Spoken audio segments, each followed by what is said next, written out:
Let's join to this conversation معاذ خطيب, a social and political activist and the son of Raed Salah's deputy in the Islamic movement, Kamal Khatib. Good evening. Thank you very much for joining me.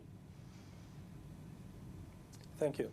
So let's, معاذ, try, just tell me, what is your first reaction and your statement about today getting out of the law? Well, first of all, please allow me to emphasize two very important facts. And the first is that, you know, who's being targeted here is not only the Islamic movement, but the whole Arab community in Israel, which seeks to acquire and obtain and get its deservable rights, and above them, you know, the right in worship and the freedom of entering Al-Aqsa Mosque, which has been severely hindered by the Israeli government. The second fact is that, you know, the actual reason behind this banning order is the part that the Islamic movement has been playing in raising awareness towards Al-Aqsa Mosque and Jerusalem as a whole. And the reality that the Israeli government, the extremist right-wing Israeli government led by Netanyahu, which is trying to impose a new reality on the ground by not only allowing settlers to provoke and incite violence inside Al-Aqsa Mosque, but also by preventing Muslims and annexing their right of worship inside the mosque, which is the second holiest mosque in the world. So, Muad, I want to ask you something. You are talking about Al-Aqsa Mosque. You're talking about this move being against the entire Arab community in Israel, which I have to tell you that I disagree about, but we should not agree about each and everything. But I'm asking you, today I heard one of your comments, and one of the comments coming from the Islamic movement was that even the Shin Bet is saying that that was said by your officials or somebody from the leadership of the Islamic movement, that even the Shin Bet is saying that taking the Islamic movement out and preventing them from acting, this will lead the Islamic movement to be even more violent. And my question is, are you violent? Well, facts on the ground testify completely against this. The Islamic movement has been always playing by the Israeli rules, and there has been not even one single incident of violence by the Islamic movement. And let me please refer to the first point that you have raised, and that you claim that it's not against the whole Arab community, when this ban order also includes institutions like Hira, which is mainly and only for teaching the Quran, when it also includes Iqra, which is only an institution for developing the Arab education in the Arab community. It gives scholarships to students. It helps them achieve better. It helps them, you know, do well in the university as well as school studies. What does it have to do with the political situation and the political approach or attitudes of the Islamic movement? When you also target schools here in Kufr Kana are also targeted. Please let me complete this sentence. Yes, of course. When I teach at the Iqra Psychometry, which is just one short sentence, please. When I teach at the Psychometry College of Iqra, that means when I go to teach English to my students, it means I'm doing something against the law. This is insane. This is what the Israeli government is doing.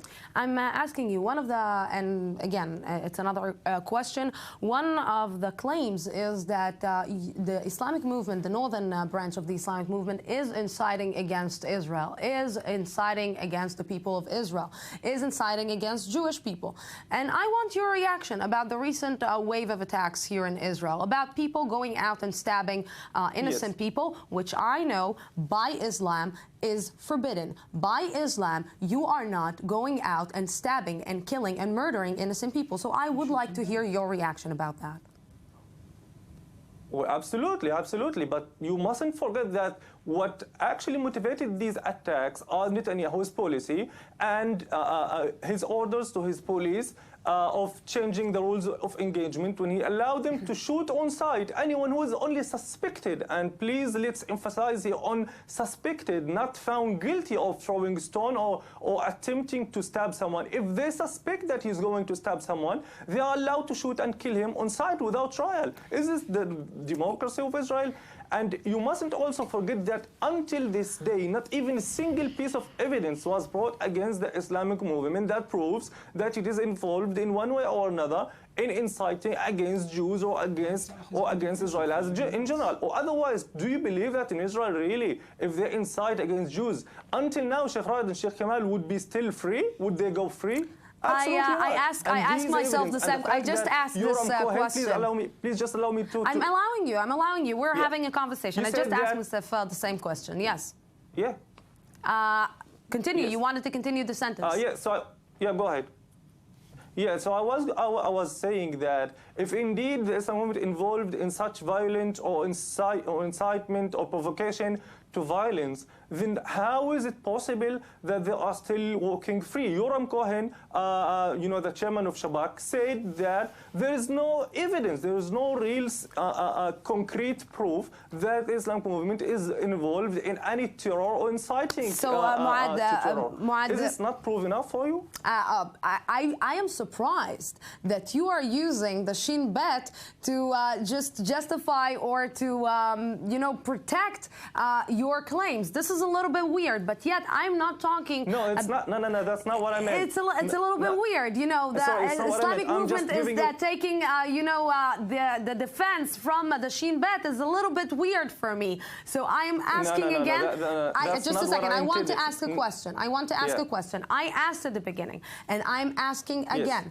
Are you inciting against killing innocent people? Are you inciting because people are just not being Absolutely not. So I'm asking, how come what is happening, you didn't, or as the Islamic movement, the northern branch, didn't go out against young people, boys and girls. We're talking about boys, 16, 15, 13-year-old boys going and stabbing innocent people. How come you, as a father or as a son, I'm asking you, how can you see that? That's it. This is the only thing that I'm asking. How can you, as a Muslim, not go out and tell this small child, don't do that? Okay, please pay attention first that you are an interviewer. You are now taking parts, and you must. I'm not taking parts. I'm just asking a question. No, you are. No, I'm just asking a question. Because you are forgetting the first. Okay, because you are forgetting the first part of the equation, which is who started the killing and the shooting of young people, innocent people. And Hadil Hashlamon is the first example in Khalil, who was killed only because she refused to unveil her face. She was killed and murdered. Why aren't you taking this into consideration? Because I will tell you. So let me. Usually, of violence. Usually these videos. No, usually. Just a second. Just a second. I will let you finish. I swear I will let you finish. But usually these videos, you didn't allow me to finish. I will let you finish. I will let you finish. But usually when people are seeing these videos or the viewers are seeing this right now interview, they're seeing only this part. But believe me, just 5 minutes ago, I went out against the organization Lehava. I asked the same questions. I'm asking about people who are burning other people, who are burning Muhammad Abu Khadir, who are burning the Wabshi family. I'm not ignoring that, but I'm also asking about what is happening inside the Muslim, the Arab community. If we are allowing our kids to go out and stab innocent people, this is the only thing that I'm asking you. Like I am attacking the other side, like I'm going out against the other side. So I'm not coming and paying my personal view. I am just saying and asking the same questions that I'm asking to the Jewish side. Right. Okay. So again, When you talk about violence, you mustn't forget or ignore who started that violence. When you kill people without any excuse, without justification, unlawfully, you would expect their reaction to be the same. I mean, when someone witnesses his mother or his sister or his cousin killed, what do you expect him to do? I'm not, again, justifying this. I'm just explaining why it happens. No one wants violence. We only wanted, and the Islamic movement only wants that Muslims and Arabs have the right of worship inside the Al-Aqsa Mosque. Nothing more. I mean, and you can see all its activities are all aimed at intensifying or bolstering the Arab presence in Al-Aqsa Mosque. That's it. That's it. But the Netanyahu government doesn't want that. Those extremist settlers don't want that. And when they go inside Al-Aqsa against the Muslims and against their will and against the sovereignty of Muslims on Al-Aqsa Mosque, which is basically a mosque, you know, it's a mosque. It's not a synagogue, with all due respect to everyone.